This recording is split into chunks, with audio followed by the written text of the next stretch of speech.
제4차 원내정책회의를 시작하도록 하겠습니다. 먼저 김동철 원내대표님의 개회 선언을 읽겠습니다.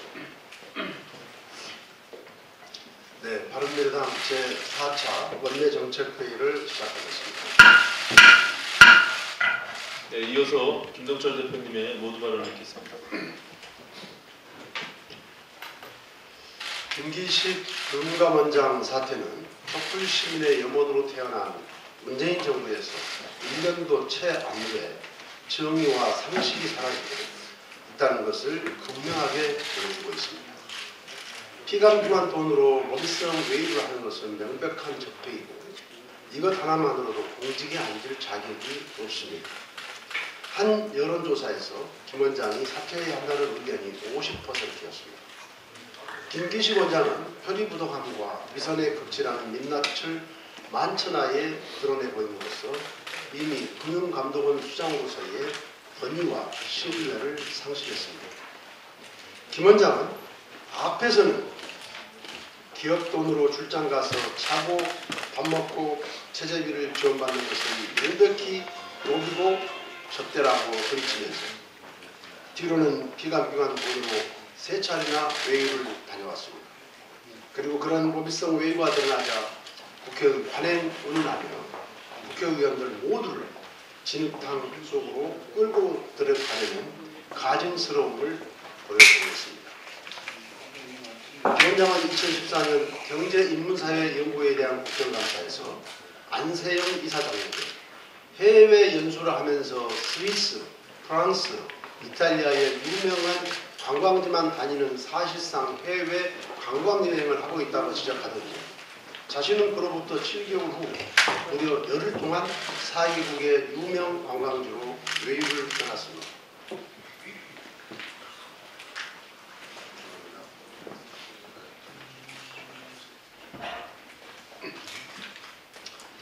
(2014년) 당시 신재임 금융위원장에게는 뭐라고 했습니까? 권위와 신뢰가 무너지면 금융감독체계 전체가 무너지기 때문에 물러나라고 큰소리치고 물러날 생각이 없다는 금융위원장의 답변에 대해 참 부끄러움을 모르시네 라고 면박을 줬습니다. 진짜 부끄러움을 모르는 사람이 누굽니까? 스타벅스 커피숍에서 회의한다고 12,700원을 쓴 데 대해서 이런 정도는 개인 비용으로 써야지 법인카드를 쓰는 것은 적절하지 않다면서 커피값까지 문제 삼더니 정작 국회의원 임기 말에 3억 원 이상의 정치 자금을 물쓰듯 펑펑 썼던 위선자가 있습니다. 스승의 날 카네이션을 주고받는 것조차 위법으로 만들면서 금융납법 제정을 주도한 당사자가 정작 자신은 황제 출장에 슈퍼 갑질을 버젓이 자행한 행태에 대해 국민의 배신감과 분노가 그치지를 않습니다. 청와대의 행태는 더욱 강한입니다. 누가 봐도 뻔한 외물이요 적폐 중에 적폐임에도 이를 관행으로 동갑시키면서 입법부 전체를 파렴치범으로 몰아가려 하고 있습니다. 청와대는 김 원장의 출장이 의원 외교 차원이거나 현장 조사라고 했는데 인턴 여비서를 대동한 개인 관광이 공적 업무란 말입니다. 도대체 이것이 대한민국과 국민을 업신여겼던 이명박 박근혜 적폐 정권과 다른 것이 무엇입니까? 청와대와 민주당이 제 아무리 김기식 일병 구하기를 위한 물타기를 시도하고 있지만 그렇다고 해서 김기식 원장이 저지른 특가법상 뇌물죄 등에 의하면 사라지지도 가벼워지지도 않습니다. 정세균 국회의장마저 22년 정치 생활 중에 김기식 원장 같은 출장은 처음 봤다고 개탄하고 있지 않습니까? 그런데도 청와대는 국민의 눈높이와 공부는 무시한 채 금융개혁에 대한 저항이라는 외면을 늘어놓고 있습니다. 이것이야말로 국민을 편가르게 하면서 자신들을 지지하면 선유, 반대하면 악이라는 선악의 이분법으로 몰아가는 시대 적폐 중의 적폐입니다. 국민들의 경악과 충격이 악이라는 말과 무엇이 다릅니까? 청와대는 나는 선하다는 오만에서 벗어나 김 원장을 즉각 해임하고 청와대 인사라인을 문책해야 합니다. 김 원장은 당장 검찰에 출두해 조사를 받아야 할 것입니다. 통계청이 발표한 3월 고용 동향, 정말 경악과 충격을 그만 줘버렸습니다. 청년 실업률이 지난 6월 9.9%를 훨씬 뛰어넘는 11.1%로서 였고, 전체 실업률 역시 2001년 이후 17년 만에 최악인 4.5%로 나타났기 때문입니다. 총 실업자 수는 125만 7천 명으로 2000년 이후 역대 최대치였습니다. 지난 2000년 당시는 IMF 충격 여파에 따른 것이었지만 지금은 세계 경제가 호황인데, 또한 우리나라도 지표상으로는 경기 회복이 되고 있는 것으로 나타나고 있는데, 문재인 정부가 들어선 이후 고용 한파가 이렇게 가속화되고 있는 것입니다. 더 큰 문제는 정부가 일자리 대책에 총력전을 펼치고 있음에도 불구하고 계속 악화되고 있다는 것입니다. 올해 3월 신규 취업자 증가 수는 11만 2천 명으로 지난해 3월의 46만 3천 명에 비해서 4분의 1에도 못 미칠 정도로 최악을 기록했습니다. 예년의 경우 3월 신규 취업자 수가 적어도 20만 명대, 보통 40만 명대를 기록했던 전례에 비춰보면 문재인 정부의 경제정책과 일자리 대책이 얼마나 잘못 가고 있는 것인지를 극명하게 보여주고 있습니다. 이쯤 되면 문재인 정부가 일자리 정부라고 주장하는 것 자체가 국민을 우롱하는 것이고, 따라서 이제 문재인 정부는 더 이상 일자리 정부라는 말을 할 자격도 없습니다. 경제와 민생에 있어 문재인 정부의 무능은 경제 상황과 시장 현실을 철저하게 외면한 급속한 최저임금 인상, 그리고 일자리 문제를 국민 혈세로만 땜질하는 대처 방식에서 비롯됩니다. 이런 근시안적인 단기 처방으로는 일자리 문제를 절대 해결할 수 없고 고용 한파는 더욱 악화될 뿐입니다.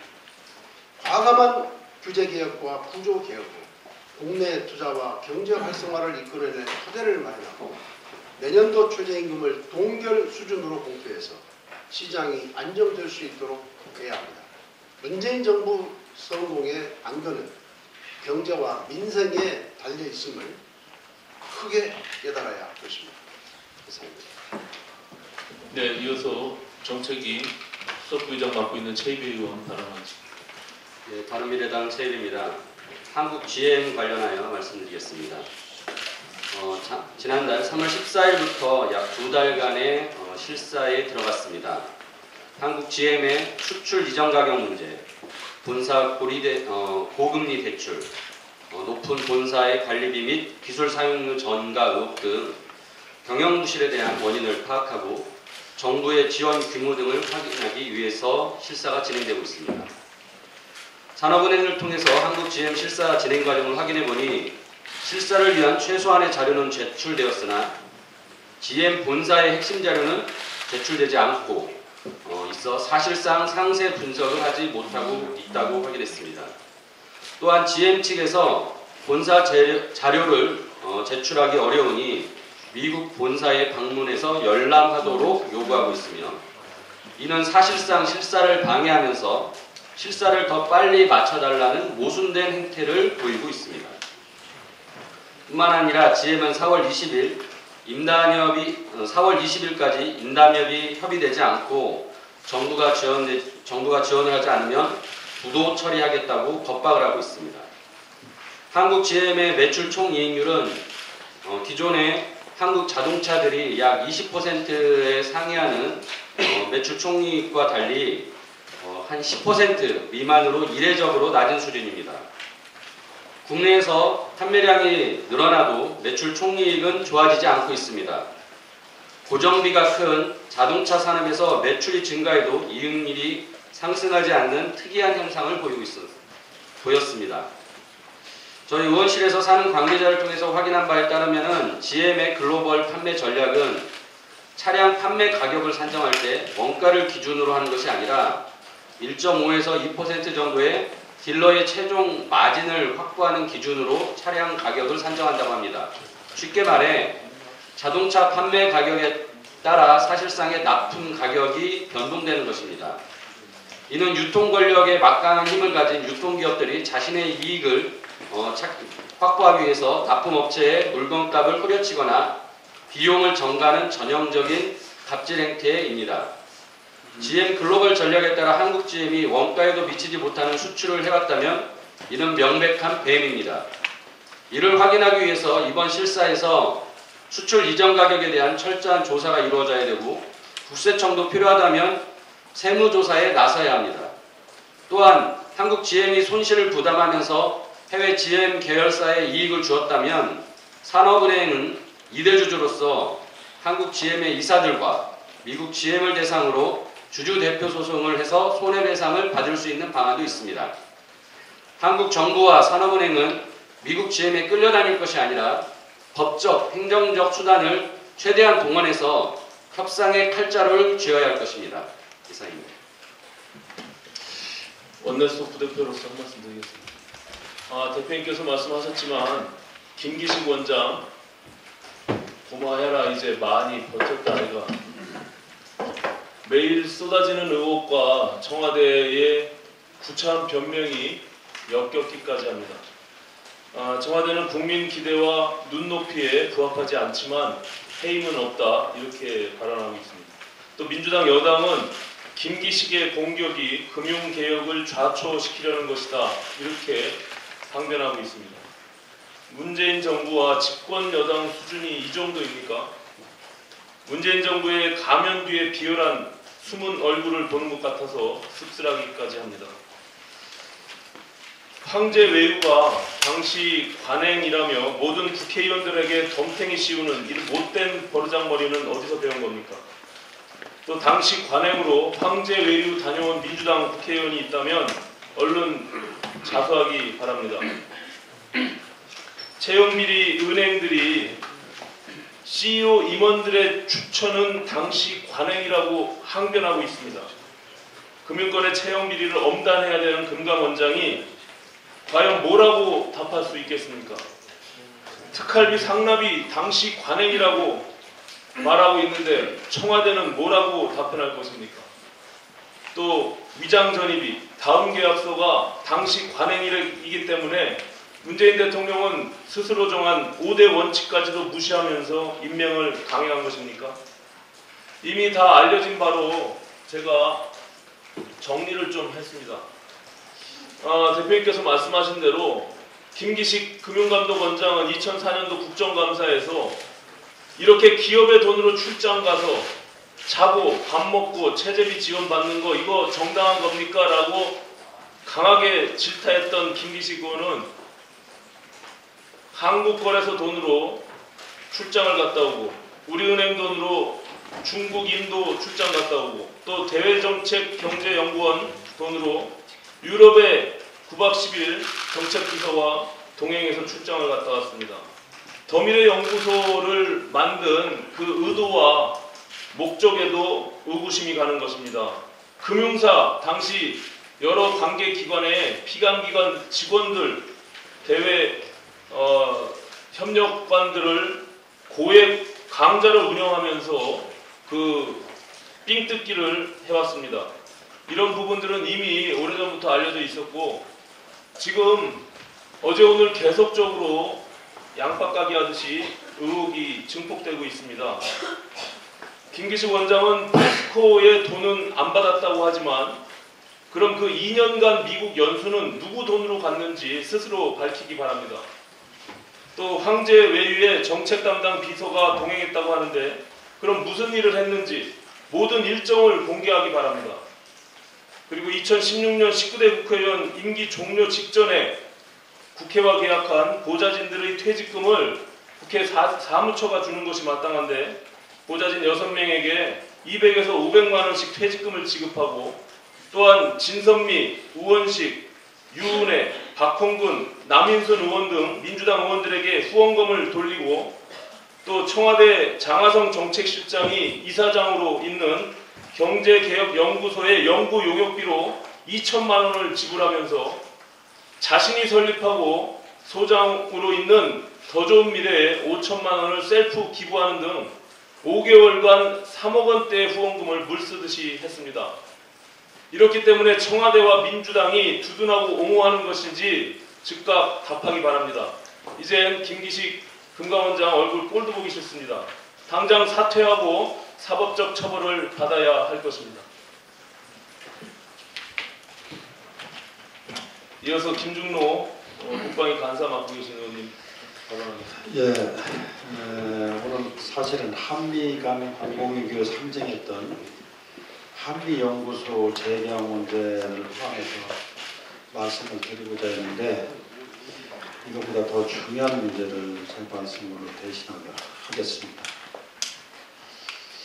어제 저녁 6시쯤 오늘 10시에 기자회견을 하게 돼 있었던 이충재 전 세종특별자치시 행복청장이 저희 당의 광역단체장 영입 1호로 오늘 기자회견을 하게 돼 있었는데 어디선지 어제 저녁 때 모처에 전화를 받고 갑자기 돌변했습니다.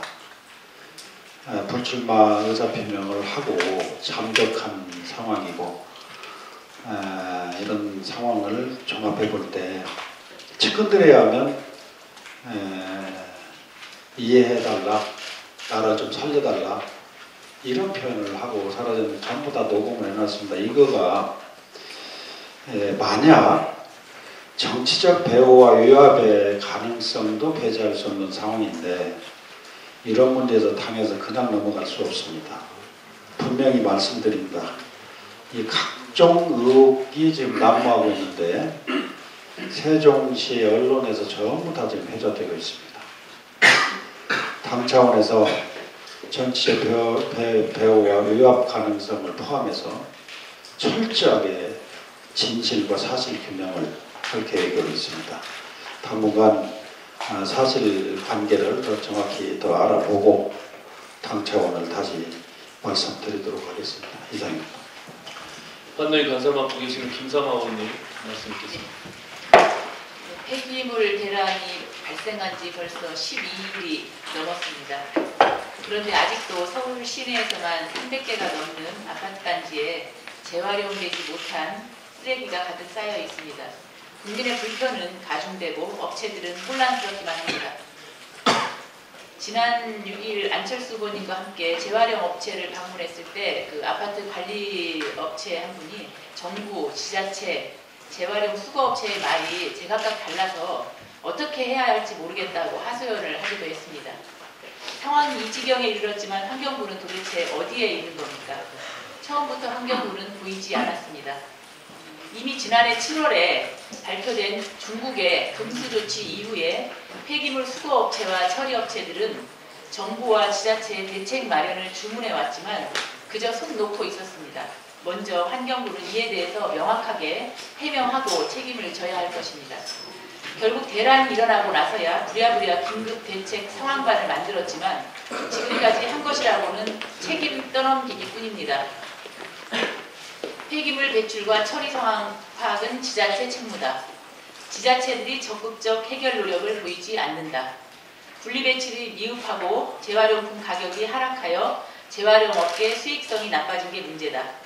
이것이 주무부처인 환경부가 국민에게 할 말입니까? 게다가 업계의 부담을 줄여주겠다며 제시한 뒷북 대안은 실로 가관입니다. 대기오염으로 논란이 큰 고형 폐기물 연료 규제를 완화하겠다는 것인데 쓰레기만 보고 미세먼지는 못 보는 근시안적인 미봉책입니다. 더 이상 미봉책과 책임 떠넘기기로 국민을 혼란시켜서는 안 됩니다. 정부는 지금의 혼란에 대해서 명확한 입장부터 밝히고 재활용 쓰레기 처리에 대한 근본적인 대책을 마련할 것을 촉구합니다. 라벨과 포장재를 같은 재질로 만들고 쉽게 뗄 수 있게 제도화하고 애초에 발생량을 줄이기 위한 조치를 시행을 해야 합니다. 완화된 폐기물 부담금 제도를 다시 강화하고 비닐봉지 개인 부담금 제도의 실효성도 높여야 할 것입니다. 공공주택과 일반 주택의 불편한 분리 대출 여건도 함께 개선을 해야 합니다. 이러한 일들을 지자체와 협의하고 즉각 시행해서 제발 국민을 안심시키고 쓰레기 고통에서 벗어나게 해주기 바랍니다. 감사합니다. 네, 복지 간사 맡고 계신 최도자원님 발언하겠습니다. 최도자원입니다. 방송법 개정안 처리 문제로 국회 일정이 타행되고 있습니다. 이러한 가운데에도 심각하고 시급한 미세먼지 문제를 논의하기 위해 이번 주 월요일 미세먼지 대책 특별위원회는 정상적으로 열렸습니다. 미세먼지 특별위원회 간사로서 시급한 미세먼지 대책을 한 가지 말씀드리겠습니다. 미세먼지 주요 원인 중 하나로 화력발전소가 지목되고 있습니다. 하지만 국내 화력발전소 12개 미세먼지 측정 장치가 설치된 곳이 한 곳도 없습니다. 현재 화력발전소 12개는 황산화물과 질소산화물, 송부 유먼지 측정 장치만 설치되어 있습니다. 이에 따라 정부는 화력발전소 미세먼지 배출량을 이들 오염물질 배출량을 바탕으로 추산하고 있습니다. 미세먼지 발생의 주요 원인으로 화력발전소가 꼽히고 있지만 정작 배출량 측정은 주먹구구식으로 이뤄져 온 것입니다. 정확한 배출량을 알아야 대책도 정확하게 세울 수 있습니다. 하루빨리 화력발전소 12개 미세먼지 측정 장치를 설치할 것을 정부에 촉구합니다. 이상입니다. 네, 산자위 간사 맡고 계신 정우천 최고님 발언하겠습니다. 우리 국민이 먹고 사는 문제 해결하는 민생 실용론인데 오늘 그 미세먼지 나온 미세먼지 근본적인 대책 중에 하나인데요. 그걸 하나 말씀드립니다. 사막에서 물이 만들어지고 또 전기가 만들어지고 또 청정 에너지가 만들어진다. 그런 세상이 왔습니다. 4차 산업혁명 시대에 새로운 미래는 이렇게 되어가는 것입니다. 지금 아시다시피 지금 수소차가 우리 전 세계에서 우리 한국이 그래도 앞장서서 개발을 했는데 수소가 산소하고 결합하면서 거기서 물이 나오고 그게 결합하면서 에너지가 발생되고 거기에서 전기가 생산되기 때문에 수소차 10만 대를 운행할 경우에 원자력 발전소 1기 1400메가와트를 대체할 수 있는 만큼의 전기량이 나온다고 합니다. 정부에서 이제 초기 단계 투자가 중요한데 지금 현재 정부에서는 문재인 대통령도 이 수소차를 시승 홍보를 알고 있고 정부는 미세먼지 잡겠다고 2022년까지 수소차 1만 5천 대를 보급하겠다고 선언을 했어요. 항상 문재인 정부 이렇습니다. 소리만 내고 실질적으로는 금년도 이 수소차에 대한 지원 54억, 240대. 지금 현재 이 수소차 개발을 하면서 연 매출 1,000억 원 미만의 중소기업 업체가 230곳에 한 부품업체를 조사를 해봤습니다. 지난해 40억 원을 들여서 전용 라인을 했는데 지금 20%도 불릴 수 없게 됐다. 이 업체는 R&D 예산 100억 원을 투입해서 대대적인 투자에 나섰지만 지금 고정비 부담 때문에 한계 상황에 와 있습니다. 수소차 스택 발전기 부품을 생산하는 업체도 마찬가지입니다. 경기 화성 공장에 전용 라인을 만들어서 5,200대 분량 양산 체제를 짰는데 10%도 돌릴 수 없다. 그런데 박원순 시장 하는 일을 한번 보십시오. 미세먼지 대책으로 3일 동안 대중교통에 무료 돈 준 게 150억입니다. 이렇게 참 속아 웃을 일을 하고 있어요. 미세먼지 대책은 근본적인 미세먼지를 해결하는 그러한 대책을 세워서 장기적으로 투자하고 또 투자해야만 그게 해결이 되는데 땜빵으로 3일간 무료로 주면서 150원을 날리고도 이 얘기한 건 뭐라고 했습니까? 시민 의식과 인식을 바꾸는데 이끌기 위한 투자 비용이라고 이렇게 넉나간 소리를 하고 있습니다. 지금 현재 이게 제대로 이렇게 좀 조성된다고 하면 탄소 섬유, 연료전지, 배터리 등 그렇게 해서 약 300개 업체가 지금 움직이고 있는데 이 예산이 불과 240건. 일본은 1000대 이상 지원이 돼서 일본이 지금 앞서갈 것 같습니다. 지금이라도 늦지 않습니다. 이번 추경 예산도 전혀 없습니다. 그러니까 300개 업체를 움직이면 거기에 일자리가 나오고 또 이렇게 미세먼지를 근본적으로 오히려 이렇게 지금 미세먼지를 포집해서 수소 차량이 공기 정화 장치, 정화 역할까지 하거든요.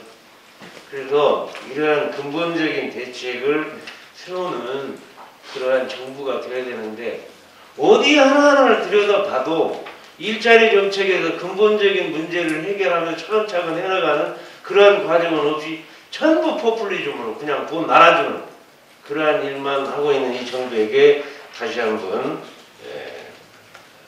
정말 경고하고 대책을 꼭 강구해 주실 것을 요구합니다.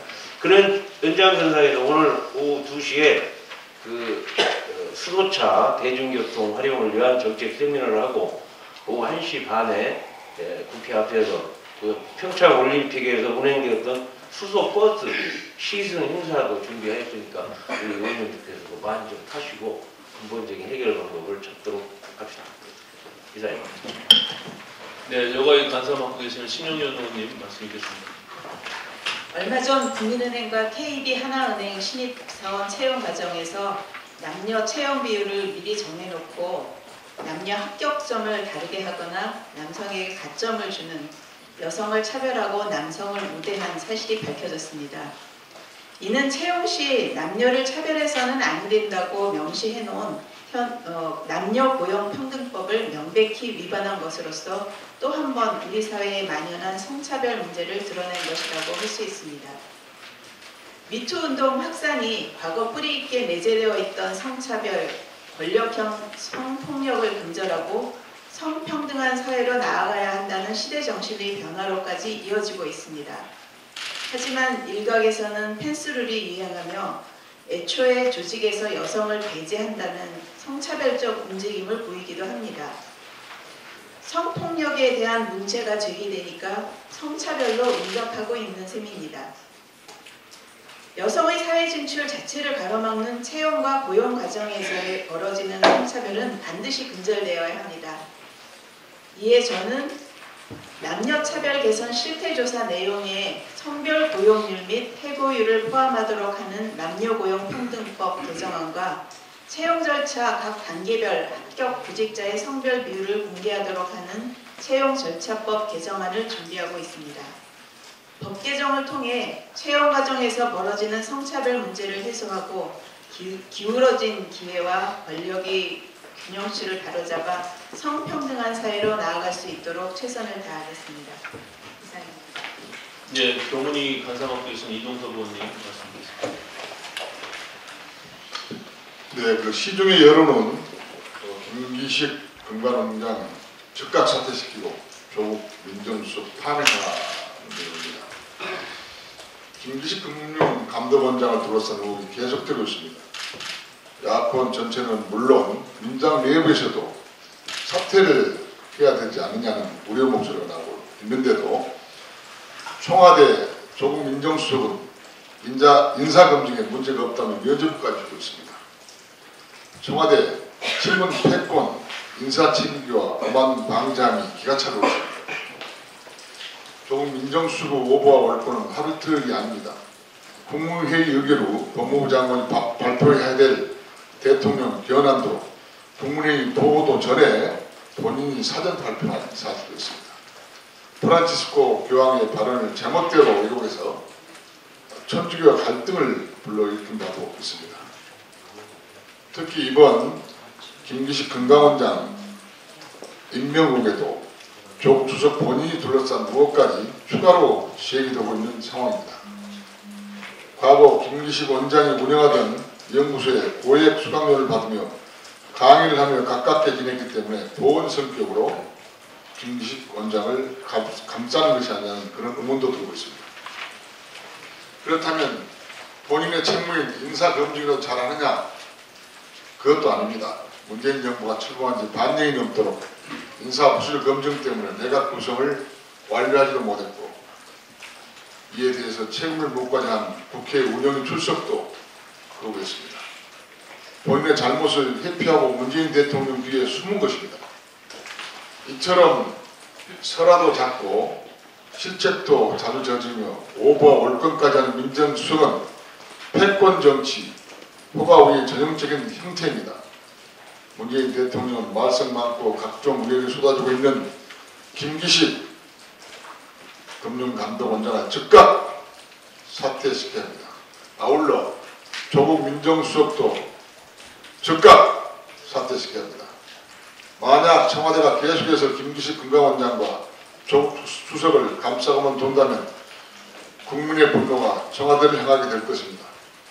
청와대는 김기식과 조국을 감싸다 전국을 더 이상 파국으로 몰고 가지 말고 빨리 사퇴시키기 바랍니다. 감사합니다. 네, 과방위 관사 맡고 계신 오세정 의원님 발언드리겠습니다. 예, 어제 교육부가 대입 정책에 대해서 발표를 했는데 교육부가 그동안에 정책이 오락가락 그거는 하루 이틀이 아니지만 어제 사실은 아무 결정도 안 하고 중요한 사항을 전부 다 국가교육위원회에 떠넘겼습니다. 교육부는 지난 8개월 동안 전문가를 통해서 의견 수렴을 하였습니다.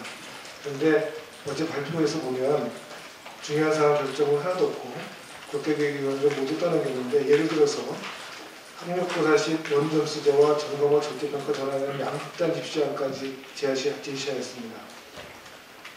실제로 이번에 발표를 보면 쟁점만 나와있지 아무런 대책이 없습니다. 수시와 정시 간의 적정 비율, 수시와 정시 통합 여부, 절대평가 도입 여부를 논의해달라고 요청했습니다. 그 외에도 아주 수험생들이 중요하게 생각하는 2015년 교육과정을 반영한 수능 과목 구조, 특히 이공계에서는 과학 2를 반영해준다는 여론이 굉장히 높은데 여기에 대한 결정도 하지 않았습니다. 대학별고사 개선, 수능 2배수 정도를 결정을 못했습니다. 특히 올해부터 문제가 되는 것이 수학 출제범위에 기하가 제외되어서 수학계에서는 엄청나게 많은 문제를 제기하고 있습니다. 여기에 대해서는 언급조차 없습니다.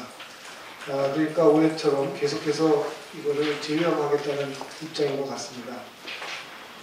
교육부가 그 많은 전문가들이 8개월에 걸쳐서 논의한 결정을 못한 것을 과연 국가교육위원회가 4개월 만에 결정할 수 있을 것인지 상당히 의외됩니다.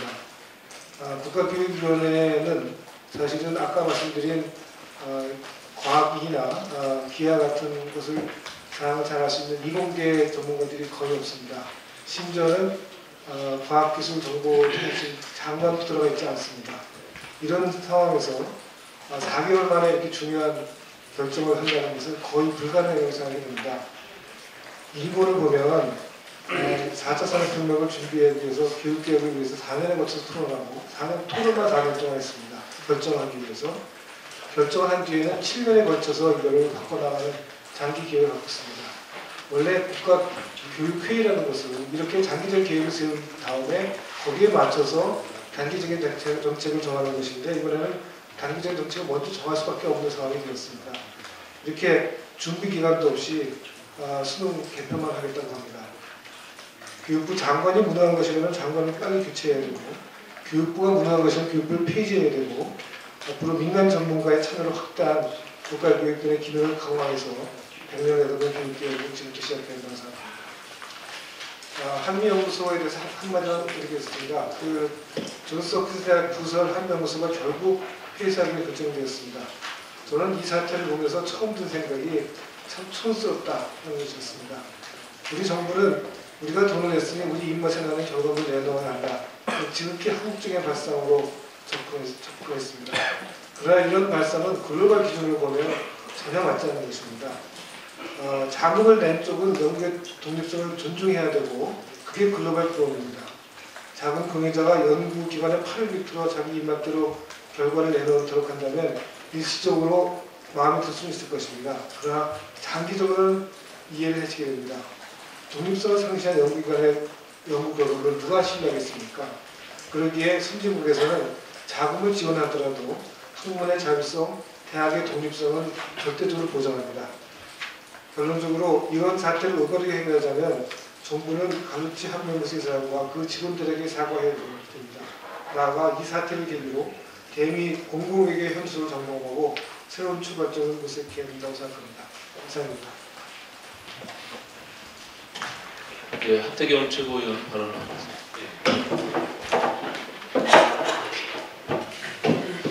한 가지 말씀드리겠습니다. 어제 김문수 지사가 서울시장 후보 출마 선언하면서 귀를 의심케 하는 발언이 하나 있었는데요. 김 지사 이야기는 마치 청와대에 간첩이 있는 것처럼 들리는 발언을 한 게 있습니다. 김 후보라고 하겠습니다. 김 후보는 서울시장 수락사에서 저와 함께 감옥 속에서도 북한의 대남방송을 들으며 김일성주의를 학습했던 사람들이 지금 청와대에 있다. 그렇습니다. 사람이도 아니고 사람들이 복수입니다. 여러 명이 청와대에 있다. 거기다가 김문수 지사와 함께 들었다고 되어 있습니다. 그러니까 이거는 김문수 지사가 어떤 특정인을 복수의 특정인을 알고 있다. 자기랑 감옥에서 대남방송을 들었던, 그리고 그냥 대남방송이 아니라 김일성주의를 학습하기 위해서 들었던. 그러니까 마치 국민들이 들을 때는 청와대에 간첩이 여러 명 있다 한 걸로 들립니다. 이 발언은 그냥 지나칠 수 없는 발언입니다. 제가 김 전 지사 과거에 감옥 생활한 걸 알고 있는데요. 86년에 5.3 사태로 들어가서 88년 초쯤에 나왔으니까요. 한 2년 못돼 있었습니다. 그때 있었던 사건인 것 같고요. 그 당시에 대남방송, 김일성주의 대남방송을 들었다면 아마 이제 학번 때가 대학 학번으로 따지면 80년대 초반 학번 이상입니다. 왜냐하면 86년 이때는 이제 1학년은 거의 그 정도 빨갱이 수준은 안 되기 때문에 그 80년대 초반 학번 이상 때인데 이 문제에 대해서 김 지사가 이런 식으로 넘어갈 게 아니라 누군지 밝혀야 됩니다. 사실 감옥 안에서 대남 라디오 방송을 들었다는 것도 굉장히 좀 상상하기 어려운 일입니다. 당시에는 전두환 정부, 노태우 정부 때고 그래서 라디오 방송 듣기 허용할 리도 없고 몰래 들었다는 이야기인데 그러면은 이 들었던 사람이 누군지 청와대에 지금 무슨 일을 하는지 이걸 밝혀야 됩니다. 이거를 밝히지 못하면은 김 후보는 청와대 간첩 조작 사건을 만든 겁니다. 이건 엄청난 일종의 반국가 범죄입니다. 청와대 간첩이 없는데 청와대 간첩이 있는 것처럼 조작을 한국에 될 수가 있습니다. 그래서 김 후보는 자기의 후보직을 걸고 이게 누군지 밝혀야 됩니다. 답변을 기다리겠습니다. 그리고 제가 답변을 듣고 다시 나중에 일주안 밝히겠습니다. 그 금감원장의 자리나 지위는 매우 중요한 자리입니다. 금융계의 검찰총장 같은 역할을 하는 자리입니다. 차제에 금감원장의 인사청문회 제도를 도입하기 위해서 법 개정안을 내려고 합니다. 지금 금융위원회 설치법에 의하면 금감원장은 금융위원회 위원장의 제청으로 대통령이 임명한다라고 명시되어 있습니다. 국회법 제65조 2 인사청문회 조항의 2항 1호에 보면 인사청문 대상자를 명시하고 있는데 검찰총장, 한국은행 총재, 방송공사 사장의 후보자 등 명시가 되어 있습니다. 이 개정안을 통해서 금감원장도 국회 인사청문 대상자로 명시할 수 있도록 개정안을 제출하고자 합니다. 이상입니다. 비공개로 전환하도록 하겠습니다.